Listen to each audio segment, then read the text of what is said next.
Well, it's 6 o'clock. I'd like to welcome everyone to our inaugural National Arts Club Culinary Arts Committee. First of many great, engaging, fun topics on all culinary related food topics.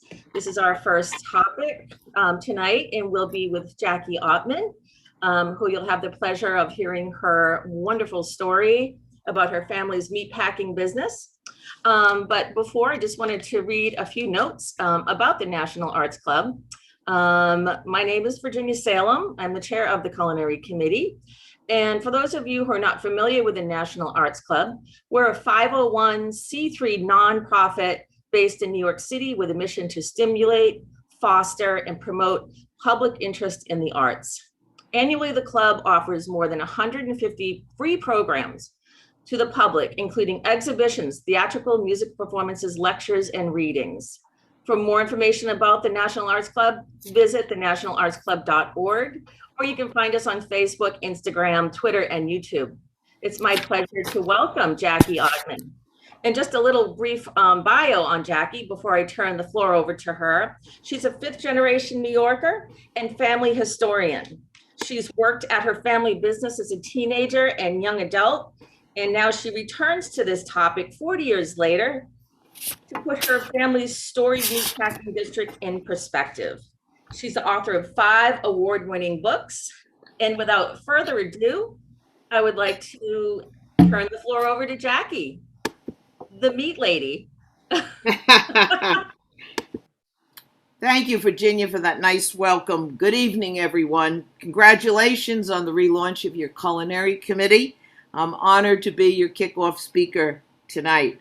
I just love telling the story of my family's business, a business that started in the Fulton market many, many moons ago. And I think you're going to love it too, even if you don't eat meat. Now, when the meatpacking district became a hot place to go, I noticed that many of my friends had no idea what actually went on in the meatpacking district. Butchers, slaughterhouses. No one ever mentions the term meat purveyor. That, of course, is what my family's business was all about. So a few years ago, I tried to fill in at least some of the gaps by telling my family's story. I've even written this book, which is now up at Amazon. I put the link in the chat in case you might want to take a look. I look forward to your questions later on. Bring them on.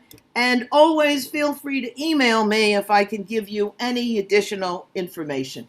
So without further ado, let's start the show. So a lot of my story tonight takes place in these 3 buildings. Ottman & Company, my family's business, was headquartered here between 1919 and 1986.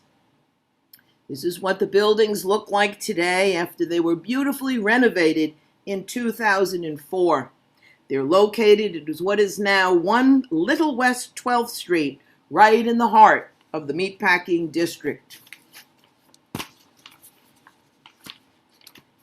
Here's a wider shot. As you can see on the little insert way up at the top, the buildings share an island with the shiny new Gansavort Hotel that looms large behind our tall white building.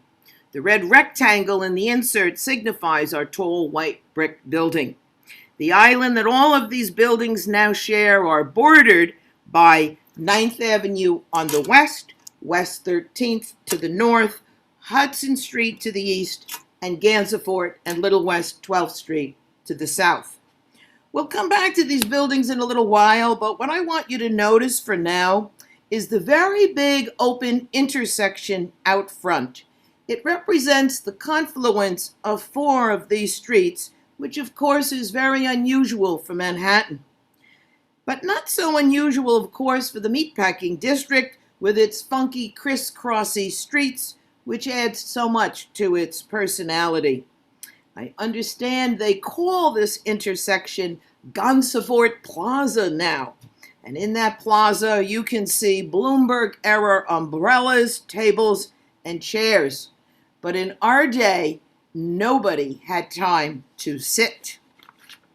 To give you a sense of all the hustle and bustle in that plaza, here's a pastel of our buildings that was painted by Camille Kubik the Czech artist who did such a great job capturing so many New York City landmarks in his day. He did an equally great job capturing the spirit of the meatpacking district in its heyday. Trucks whizzing by all day long, butchers wearing long white coats, racing across the streets, often with hand trucks like you see here.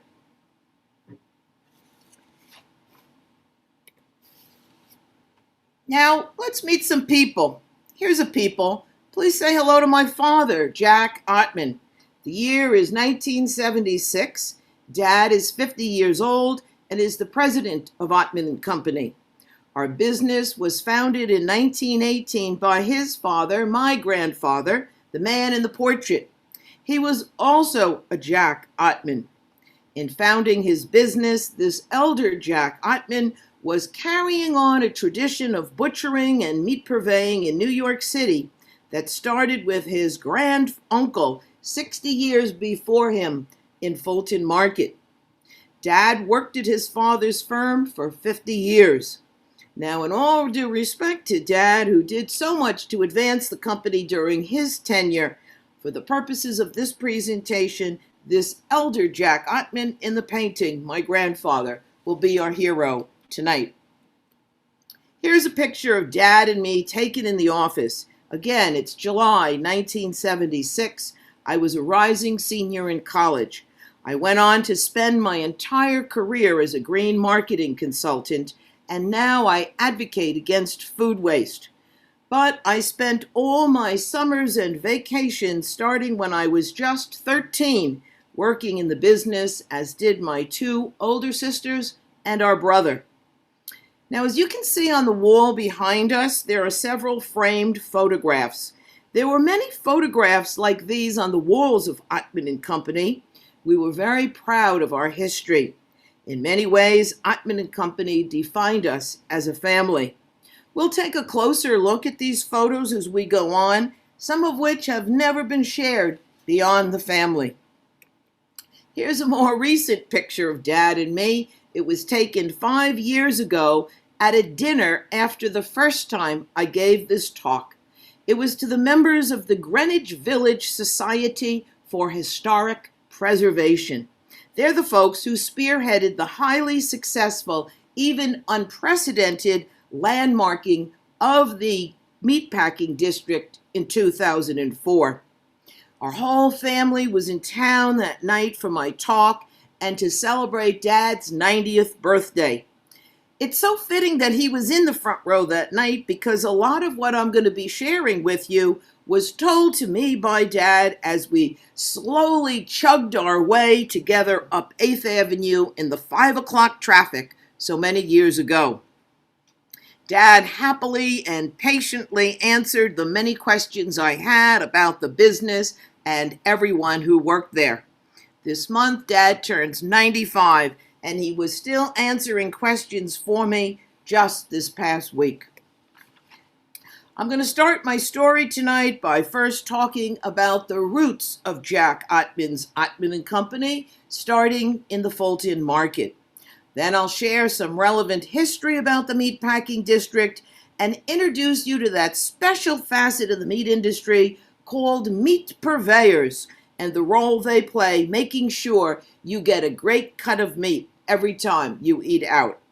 I'll conclude by sharing some of the amazing things my family's business accomplished and how they impacted how we all shop and prepare meat in restaurants and our own kitchens today. Now, let's head over to the east side of town and learn about the roots of Jack Ottman's Ottman & Company. Jack Ottman's grand-uncle Philip came to America in 1859 as a 20-year-old. Here's a picture of Philip when he was 44. He and a younger brother came from a little town in southwest Germany called Meisenheim. The town records show that the Ottmans were butchers, perhaps for generations. Philip brought these old-world meat-cutting skills with him and set up shop at the Fulton Market, which of course was located at the South Street Seaport in the Lower East Side of Manhattan. The Fulton Market, along with the Washington Market, which was located on the west side of town, right where the World Trade Center is now, were two of New York City's earliest and busiest markets. The picture off to the right shows a game dealer about this time. I suspect that this is what Phillips' own operation looked like. And the gorgeous undated picture on the bottom will give you a good sense of what the Fulton Market looked like at the time. Note, there are no skyscrapers like one surrounding the South Street Seaport today, and the Brooklyn Bridge was still 25 years off into the future. Don't you just love seeing the pork barrels being rolled right down the street? A few years after he got himself set up, Philip's sister-in-law, Margaretha, arrives with 8 nieces and nephews of Philip's, 5 boys and 3 girls. Here's an oil portrait that's still in our family of the children around 1870. Their parents are pictured in the portraits on the wall behind them. As you can imagine, all 5 of the boys worked in their Uncle Philip's business as young men, just like we Ottman kids did during our school vacations. 4 of them would eventually work for their Uncle Philip full-time, including, and I want you to focus on him, the little boy who is standing next to the eldest brother on the far right. That little boy is also named Philip. He was my great-grandfather, and he would later become the father of our hero, Jack Ottman. Philip's elder brother, who's reading the book, is named William. I'll be talking more about both of them in just a moment. An interesting aside before we go, the only one of the 5 brothers who didn't make a career in the meat business is the one seated way off to the far left. His name is Jacob. He went on to found the J. Ottman Lithographing Company that printed the famous Puck magazine with its state-of-the-art lithographs. It's another skill the Germans brought with them. And he built the Puck building and named it after his biggest client. Here's an invoice from Uncle Philip's firm. It's dated 1875. The business is located at numbers 25, 31, and 33 Fulton Market. It's described quite simply as butchers. Note the spelling of the name Ottman. It has 2 N's on the end of it. That will come in handy in our story in a moment. And if you look closely, you can see off to the left, just to the right of that handsome steer, Philip's name very prominently, and just underneath in tiny type is the name of his eldest brother, nephew, William Ottman. He's that eldest brother in the painting I just showed you. Now, it was a really good thing that William worked so closely with his uncle because Philip dies the next year and William was able to take over without missing a beat. Here's an invoice of the now rechristened William Ottman and Company. Underneath the word Packers over to the right, it states that steamships, hotels, restaurants, and private families supplied. As you can see here, one day the elegant Palatine restaurant bought 270 pounds of loins, chops, and smoked ham from William Ottman for a grand total of $26.91. Here's an image of William Ottman and the way his William Ottman and Company looked in the Fulton Market of the 1880s. If you look carefully on the building way over to the left, you can see the name William Ottman and Company over the windows facing us, and the words Butchers and Packers prominently beneath the window. What a gorgeous building it is. Meat was delivered to local customers in horse-drawn delivery carriages emblazoned with the name on them. When they were teenagers, each of those Ottman boys drove horse-drawn carriages for their Uncle Philip. All throughout the last quarter of the 19th century, William Ottman and Company thrived. New York City was exploding with opportunity. Manhattan's population alone grew sevenfold between 1840 and 1910, and the market for good quality meat was exceptional. Steamships carried people and cargo in and out of what was by now one of the world's busiest seaports.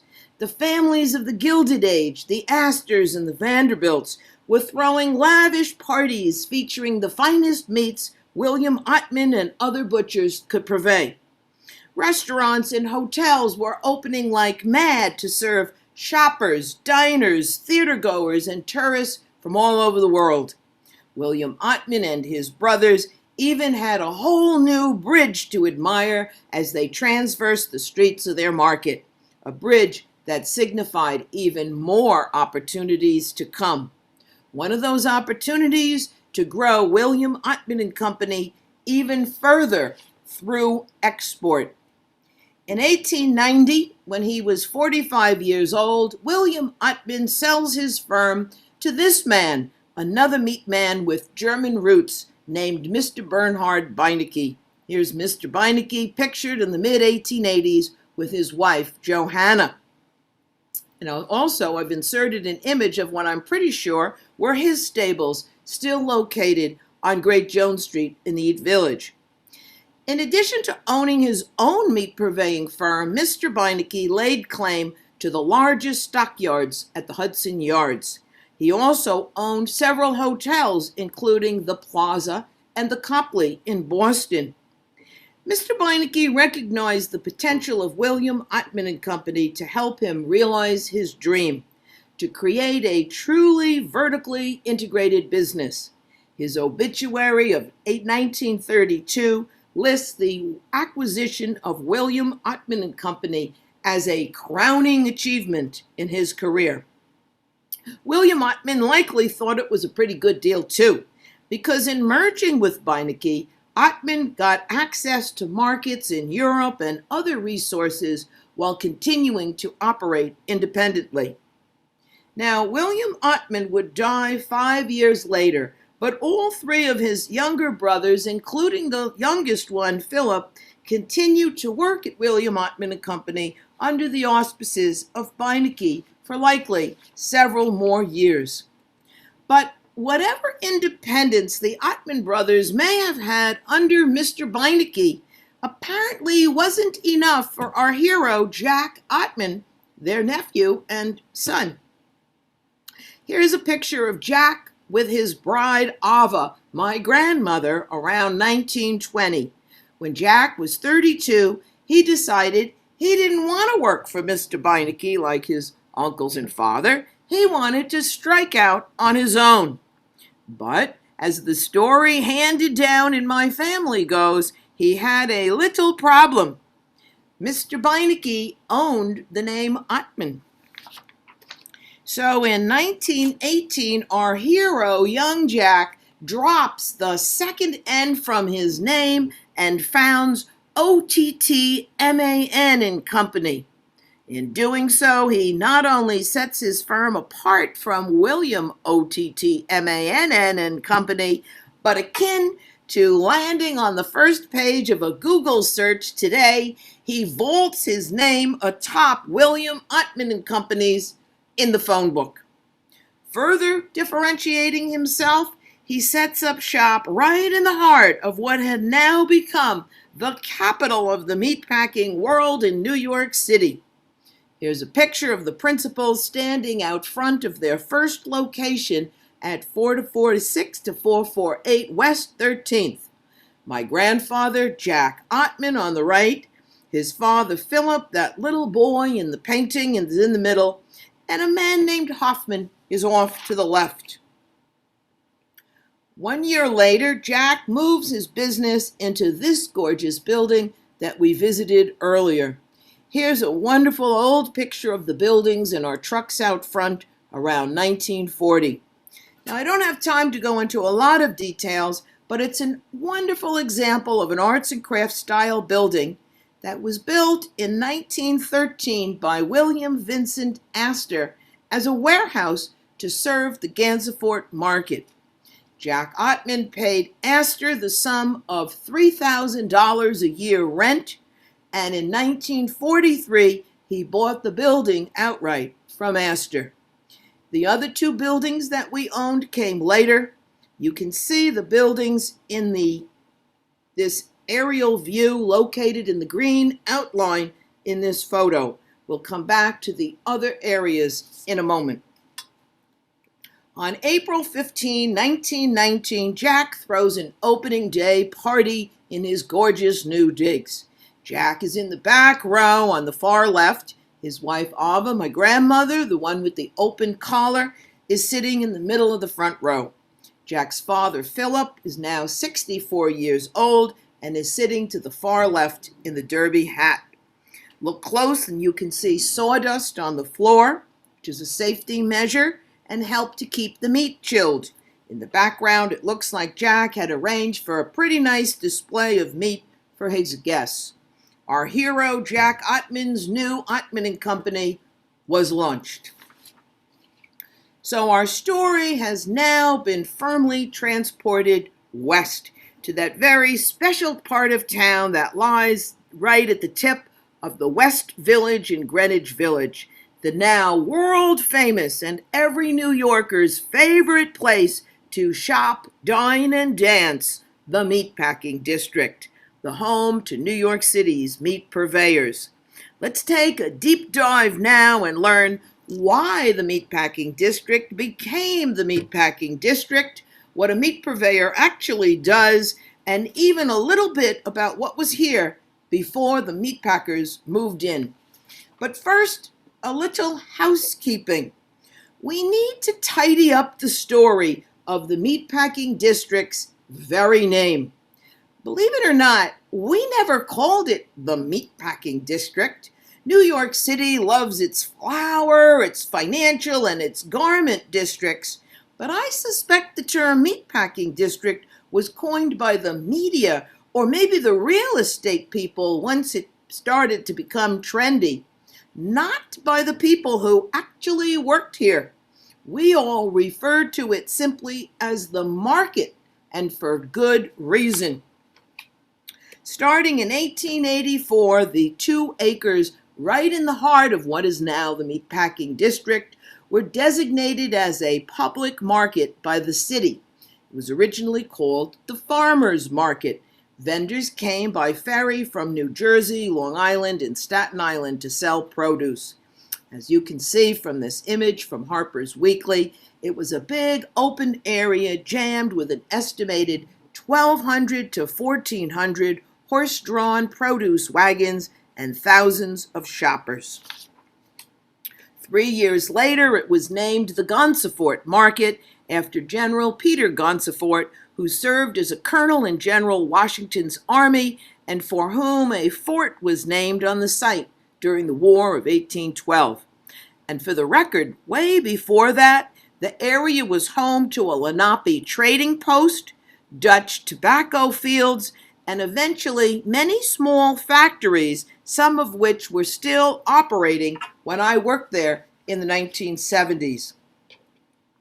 In 1888, the city then built the 10 brick buildings just behind the Gansavort Market to house meat, poultry, and dairy businesses. That area was called the West Washington Market. Here's that aerial view again. Our old buildings and the big intersection out front are outlined in green at the top. Just across the street, outlined in purple, is the site of the former Gansavort Market area, and closer to the Hudson, outlined in yellow, is where the West Washington Market was located.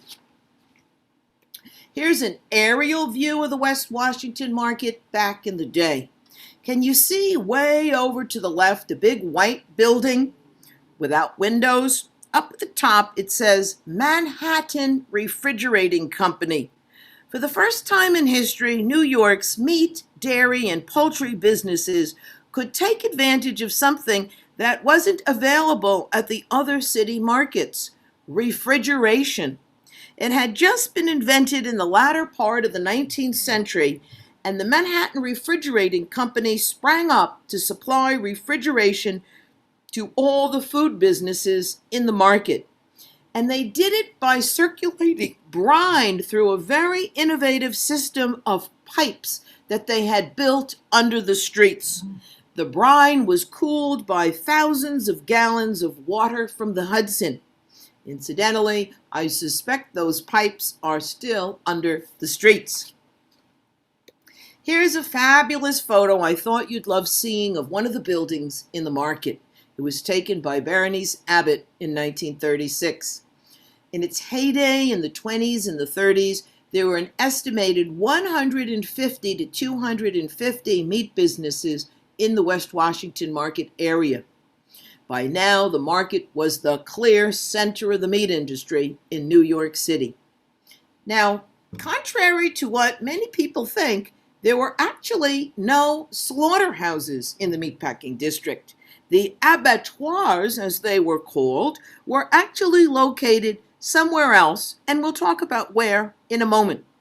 So, what kinds of meat businesses were actually in the meatpacking district?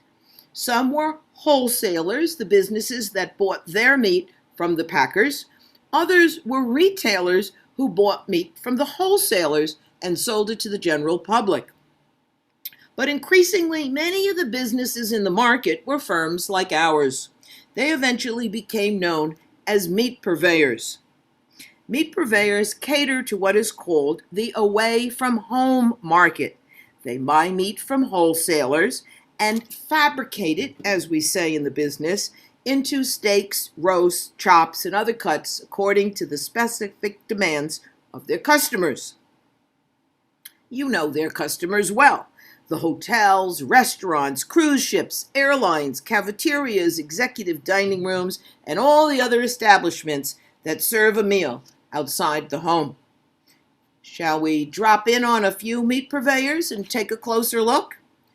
The meat purveyors who are still in the market today occupy a building called the Gansavort Meat Center. The center was built in 1949 on the site of the old West Washington market, the area, of course, outlined in yellow. Take a peek inside one of the firms and it's likely to look like this, with lots of fresh meat hanging around on hooks in big refrigerated warehouses. Some of it will be aged on their premises for likely 3 weeks or more. Some of it may be ground into special blends of beef for trademark hamburgers, like the ones from Shake Shack, perhaps. And unlike the new methods that we pioneered at Ottman and Company, they're still using the old world hand-cutting techniques and many other skills learned from their fathers and grandfathers to provide value to their customers. Their customers include restaurants like Peter Luger's in the Old Homestead, who themselves have been around for decades, along with the best restaurants and steakhouses in New York City today, who simply want their meat cut the old-fashioned way and are willing to pay the price. And of course, some local restaurants want to make sure their meat is sourced locally. For many years, of course, Ottman and Company followed this model, but as you'll see in a few minutes, the nature of its customers and aspirations propelled it along a different path. So where did all the meat purveyors were so busy selling come from? I don't see any pasture land nearby.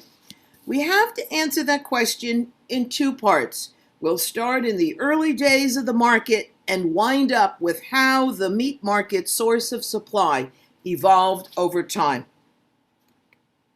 Are you all sitting down?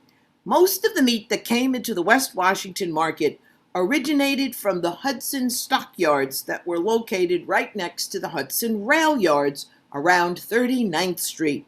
Here's a picture of cattle arriving in New York City for slaughter around 1959. No kidding. It's right where the Javits Center is now located. Some of these cattle were transported across the Hudson by barge from New Jersey and Pennsylvania. The rest were brought in on refrigerated rail cars from the Midwest. As you know, meat is extremely perishable, so throughout history, cattle had to be located close to the market so the meat could be eaten soon after slaughter. Starting in 1934, the meat was transported down to the West Washington market in refrigerated rail cars on a special spur of the New York Central Railroad called the West Side Freight Elevated. It was built under the aegis of Robert Moses, and it carried only freight, no passengers. The West Side Freight Elevated served the meatpacking district until 1980. In 2006, of course, it was rejuvenated into a park which you all know so well as the High Line. The meat would wind up hanging around a wholesaler like this one with a name you'd recognize: Swift, Armour, and Wilson. Super early in the morning, the buyers would go into the market and select the cuts of meat that had just the right marbling and other characteristics. One of those buyers in the 1940s and 50s was my father. Here's a picture of young Dad with his boss, Ernie Robinson. In 1946, when he returned from serving in World War II, Dad started as the junior buyer at Ottman and Company. Can you see the buyer in our main picture is holding something in his left hand? That's a little branding iron of sorts, except it wasn't hot. The one my dad brought to the market had our firm's Domino logo on it. Like this buyer, Dad would whack our Domino logo right into a big slab of the fat, and the wholesalers would know which meat to deliver to our firm later that day. The meat would arrive at our receiving department, where it would be weighed on the scales you see here. Then it would be moved into coolers before it would be cut down further, after which, of course, it would be delivered uptown or out of town in the trucks you saw out front.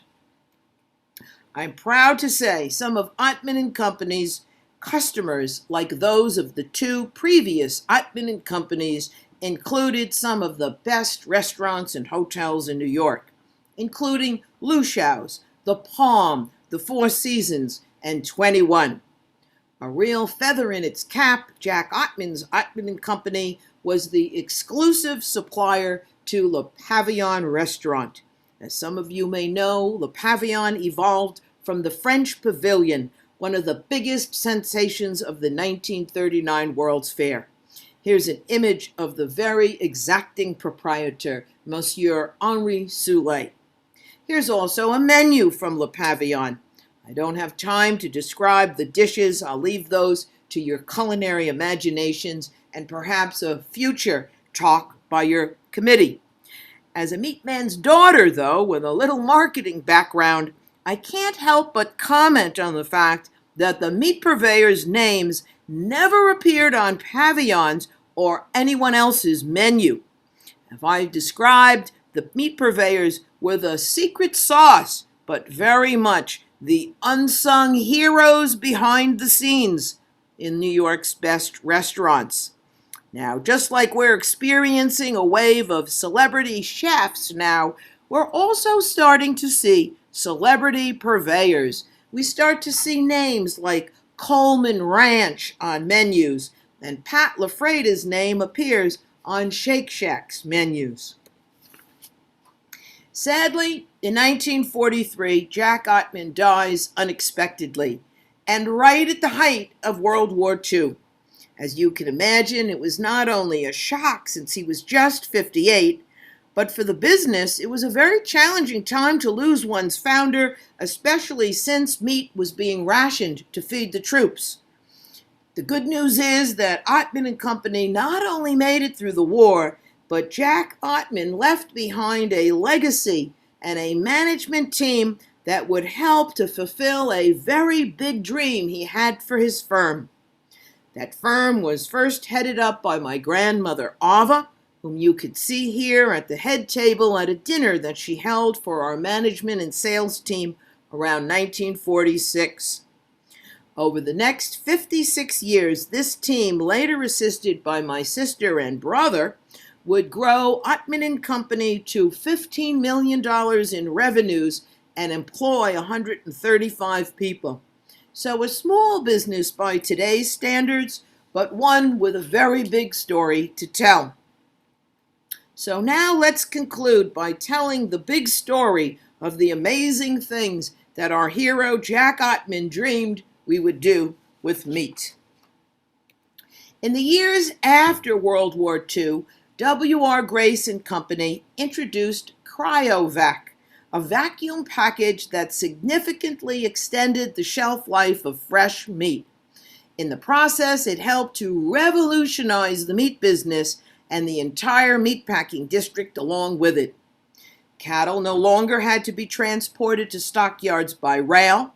The packers could slaughter and dress the meat right where the cattle were raised, way out on the range.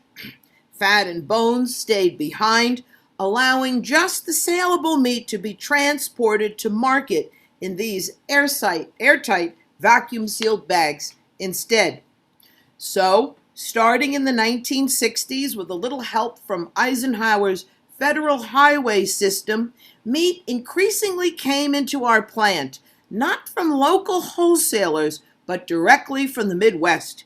It was transported in cryovac and packed in boxes like what you see here in one of our chillers, hence the term boxed beef. At the same time, the restaurants, hotels, and cruise ships found expert butchers in short supply. So they needed meat that was already cut.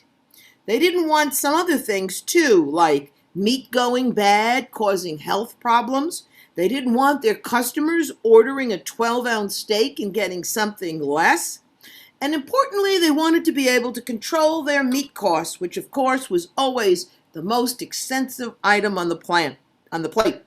So Ottman and Company innovated around these needs and pioneered a brand new concept, frozen portion control meat. In meeting these needs, we discovered lucrative markets far outside the local New York City market and in fact around the world. Here's how it all happened. So after the expert butchers, or more accurately at this stage of the meat packing process, the fabricators, trimmed the meat as you see here, the meat was cut with a band saw like what's in this picture on the left. This gave us uniformly sized steaks and chops. What's not pictured is that before it was sliced with the band saw, the larger piece of meat would have been compressed at 200 pounds per square inch in what was called a Becher press. This helped to even out the irregular shape of the larger piece of meat. Some of our meats were also tenderized with a special process which we called Ottmanizing. My father and his team helped the French inventor André Jacquard to perfect the machine that you see on the left and in the insert. It relied upon a multitude of needles instead of chemicals to mechanically tenderize the meat. You, of course, can buy one of these devices for your kitchen today. Then the multi-step process of freezing the meat would begin. Now, we all know that freezing meat at home doesn't always turn out so well. So we at Ottman and Company had to pioneer something new. First, our individual steaks and chops were vacuum packed to prevent freezer burn and keep the meat fresh longer. The package which you saw before was suitable for fresh meat, but this one was designed to protect meat during freezing. It was called Bivac, and it was made by DuPont. The other expert on our team was Clarence Birdseye. Many of you know the Birdseye brand of frozen vegetables. It was created by Birdseye, who perfected a revolutionary way to freeze vegetables in the 1920s. Dad told me that Clarence Birdseye was inspired to freeze food after seeing an entire fish that had just been caught freeze on contact with a sheet of ice. Birdseye invented the contact plate freezer you see here, which replicated the process of freezing fish on contact. The individually packaged pieces of meat would be loaded onto the metal shelves. The shelves would tighten around the meat, and a refrigerant coursing through them at 60 degrees below zero would freeze the meat in 2 seconds flat. A lot of people have negative perceptions of frozen meat, but if you do it properly like this, the blast freezing can quickly capture the meat at its optimum point of freshness. And compared to traditional methods of preserving meat over the centuries, like salting or curing, freezing doesn't alter the meat's taste. Our customers thought this was a pretty good idea. It helped them control costs, made things more convenient, and it helped to cut down on waste. In our heyday, thanks to the advent of shipping containers, Ottman & Company was able to export its brand of frozen portion control meat to 27 countries. My sister was in charge of that department. During the 1970s, when the Middle East was flush with oil money, it was not uncommon for us to ship 47,000 pounds of the finest meat in America to Saudi Arabia every other week or so. It would arrive 30 days later in superb condition. It made quite the meal for Saudi princes and others who otherwise feasted on lamb, goat, chicken, and camel. Apologies to the chefs listening in, but over time, many of our customers wanted to stop hiring chefs as well as butchers altogether. So Ottman & Company pioneered a line that we called Chef Ready. It consisted of pre-cooked roasts packed in their own roasting bag with a Done Right brand thermometer that popped up to let you know it was done. Sound familiar? With this technology, customers could keep their costs in check because someone other than a trained professional could do the job. This might be my favorite slide. A final step in our process, all of Ottman & Company's meat went through a metal detector. It's a precaution we took in response to a phone call that we received from our customer at American Airlines. He informed us that a passenger in first class had found a bullet in his steak. Now, we can talk more in the Q&A what might likely have been the cause for said bullet, but Dad told me that over time it was much more common for more benign items like the occasional paper clip to get picked up along the way. So Ottman, ever protective of its reputation, didn't take chances. This gentleman is showing off cartons of our final product. Chops, steaks, patties, cutlets, and an item we invented named Staker Barbs. It's time to channel our hero. I'm thrilled to say that every one of these items are packed like my grandfather Jack Ottman predicted, 12 to a box like Barricini chocolates. Now, to conclude, many of you know that the meatpacking district experienced a long-term decline starting in the 1960s right through to the 1990s when the area started to transform and the clubs and crime moved in. I think the biggest reason for the decline was the consolidation of the meat industry, a trend that became so clear to us during the pandemic. Today, just a handful of firms crank out millions of pounds per day in huge automated plants like this one in the Midwest. In 1985, my brother John moved our own firm to Massachusetts in order to get economies of scale and production efficiencies that we couldn't achieve in our 6-story warehouse of a building. To his credit, over the next 14 years, he and his partner grew the business significantly. But in 1999, 109 years after William Ottman & Company was acquired by Beinecke, a much larger business acquired our business to satisfy their own needs to increase scale.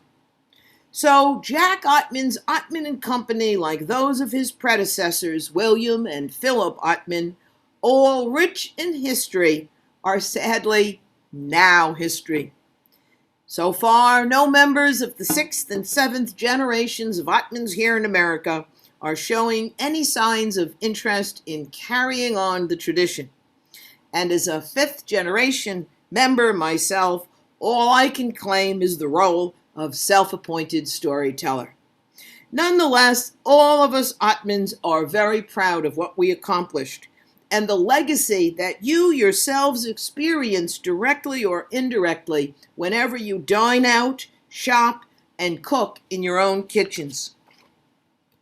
If my story tonight has any underlying themes, they're change, innovation, and the power of self-determination and the entrepreneurial spirit. It's now up to new generations to address today's needs, like how will we feed the billions more people that are expected on our planet? And what role will meat as we know it today play in the process? The Meatpacking District, with its funky streets and its ability to cradle the past and the present, has been able to transform itself from a Native American trading post, a military fort, a farmer's market, and a meat market. After decades in decline, it is now home to galleries, boutiques, and Tony restaurants. Who knows what's next for the Meatpacking District or what it will be called? But whatever it is, I wouldn't be surprised if the enterprising and innovative people who it will attract, with an appreciation for tradition and an eye on the future, aren't already at work on the answers. Thank you so much for listening. It was an honor to tell you my story. Thank you, Jackie. That was wonderful. Can you hear me? Thank you, Virginia. Yes, I can hear you just fine. Great. Well, we have a few questions that have been coming in during your talk. That was so informative, and I loved all of the old photographs that you shared with us. Thank you. It really is wonderful. And if you walk down to the Meatpacking District now, you can see sort of, similar sort of footprints that, that come up in your photographs still to this day. So hopefully it won't change that much more, because it's been just, morphing, as we all know, over the past couple decades. So we have a few questions. One of them is great photos and stories and ephemera. Are the Ottmans related to the Ottomanelli and Sons? That is a question we get so many times over the years. No, it is just purely coincident. Okay. We don't even think we're related to the Ottoman Empire either. All right. Another question is, have you ever been a butcher?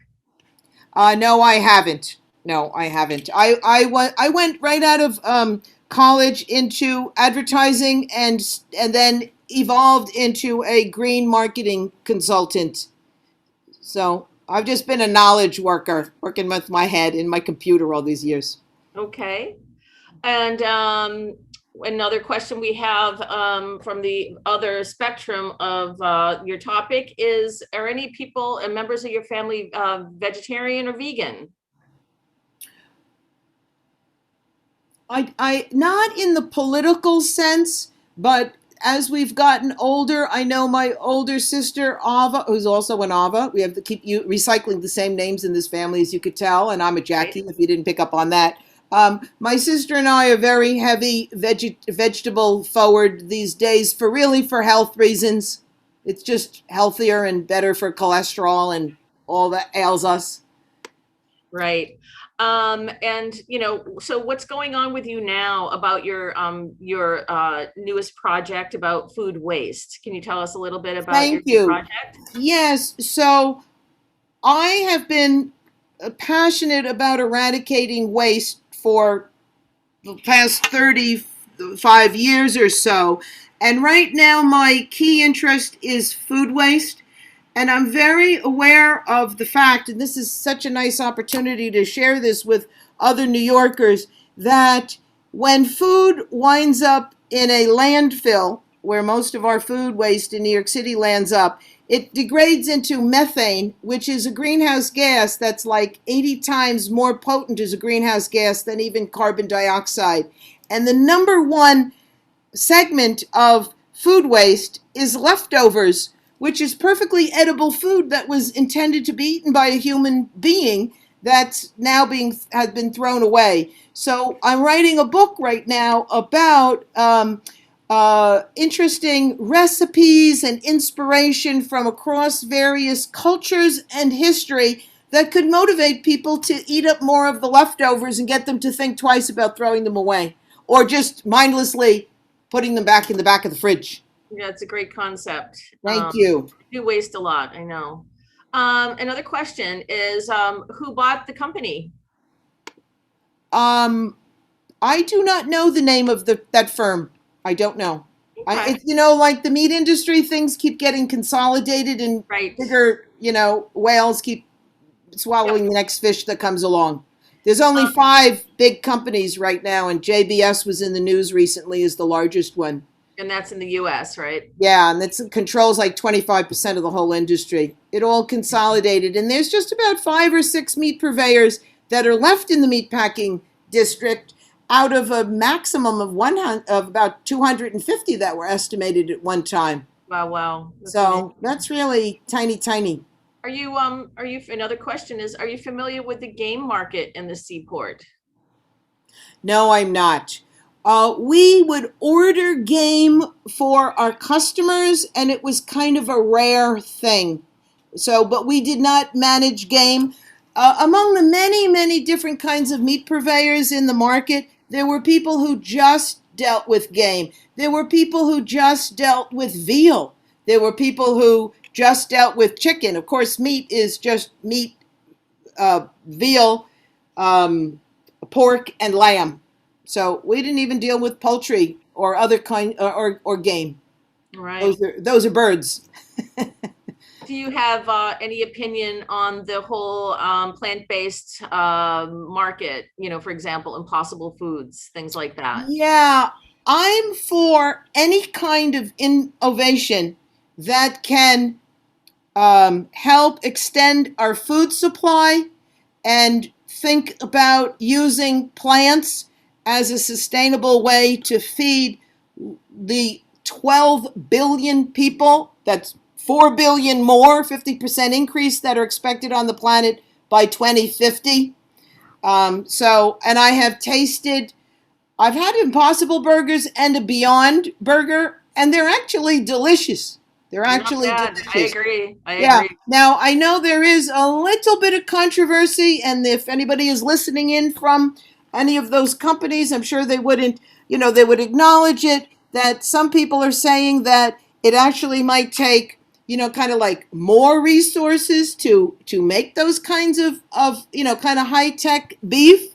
But there's also another innovation that I've been tracking, which is cultured meat, which is actually making real meat cells in a Petri dish.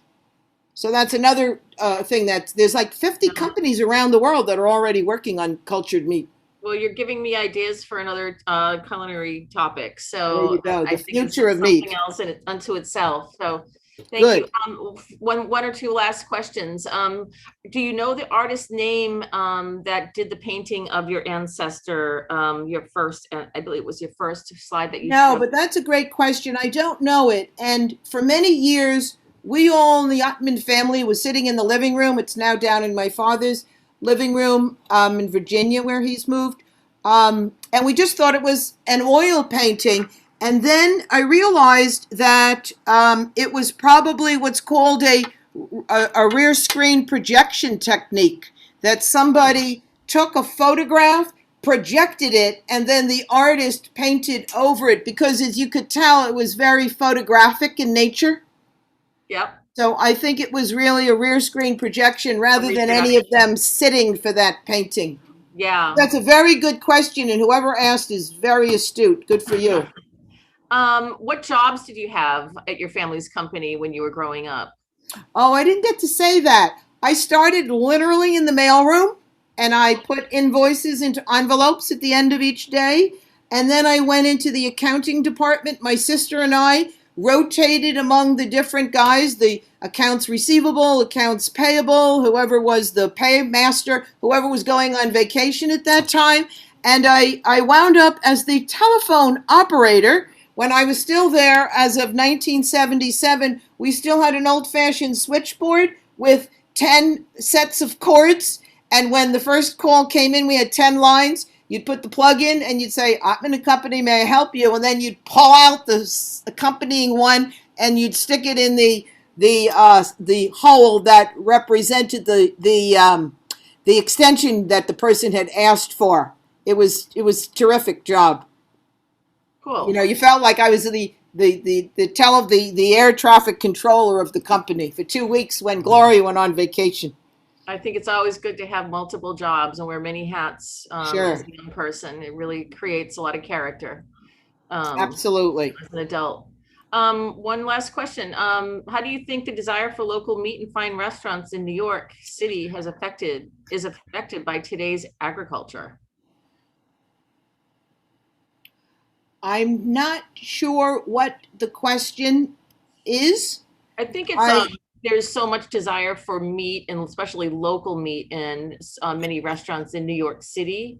And how is that affecting the agriculture? You know, Right. Well, I'll tell you an interesting thing that I'm seeing when I go into the real craft butcher shops, like up on my neighborhood here on the Upper East Side. There's a store called Fleischer's. yeah, They're actually buying meat from, local butchers upstate New York, the kinds of butchers that are selling in their vacuum packages at the green markets. So I think there's a real nice desire for locally grown meats. yeah, And so the market is kind of bifurcating. So the upscale uh, uh, restaurants are still buying from the local meat purveyors. The local meat purveyors are probably still getting meat just like it was, in the days when it came over on the ferry from New Jersey and Pennsylvania and upstate New York. And then the chains are the ones, like when you see McDonald's, those gigantic, 16-wheelers that come into the city. They're bringing their meat in from the Midwest, and it's all the kind of industrial kind of grade yeah. stuff. I think that's a completely different topic unto itself as well. That's not necessarily this topic. Right. Another Right. good.